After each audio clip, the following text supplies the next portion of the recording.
হৈ গ'ল, ৰেডি হৈ গ'ল। এতিয়া খাবলৈ ভাল হ'ব গৰম গৰম ভাতৰ লগত। মাছ ফ্ৰাই কৰি আছোঁ। এইটো শিলগুৰি মাছ। শিলগুৰি মাছটো ফ্ৰাই কৰি কিনে মই ইয়াৰ ওপৰত পিঁয়াজ চিয়াজ দি পেলাই খাব লাগিব। অলপ ডিপ ফ্ৰাই হওক। কাটি লৈছোঁ 3টা পিঁয়াজ ডাঙৰ ডাঙৰ মই কাটি লৈছোঁ দীঘল দীঘলকৈ। 4টামান জলকীয়া ফালি ল'ম, অলপমান ধনিয়া পাত দিম, আৰু এতিয়া যে মই পিঁয়াজৰ পাত থৈছোঁ এই পিঁয়াজৰ পাতখিনি মই কাটি ল'ম।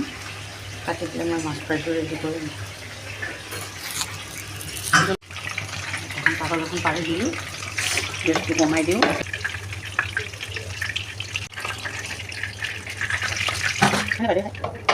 এই 3টা ডাঙৰ ডাঙৰ পিঁয়াজ দীঘল দীঘলকৈ কাটি লৈছোঁ। পিঁয়াজখিনি মই এতিয়া গৰম তেলত দি ফ্ৰাই কৰি ল'ম। দিছোঁ দীঘল দীঘলকৈ। জলকীয়া বেছি লাগিছে, নিজৰ সোৱাদৰ ওপৰত কথা।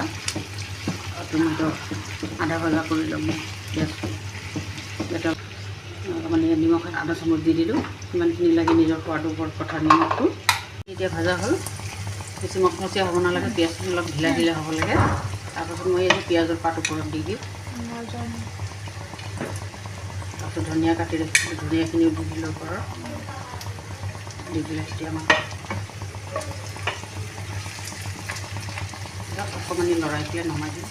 বেছি সিজি মাছৰ ওপৰত দি দিওঁ। মাছৰ প্লেটটো দেখোঁ বন্ধ কৰি দিওঁ।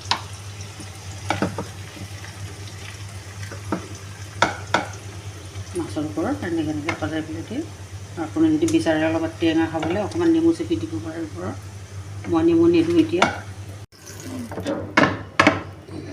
হৈ গ'ল, ৰেডি হৈ গ'ল। এতিয়া খাবলৈ ভাল হ'ব গৰম গৰম ভাতৰ লগত, ভাল লাগিব খাই।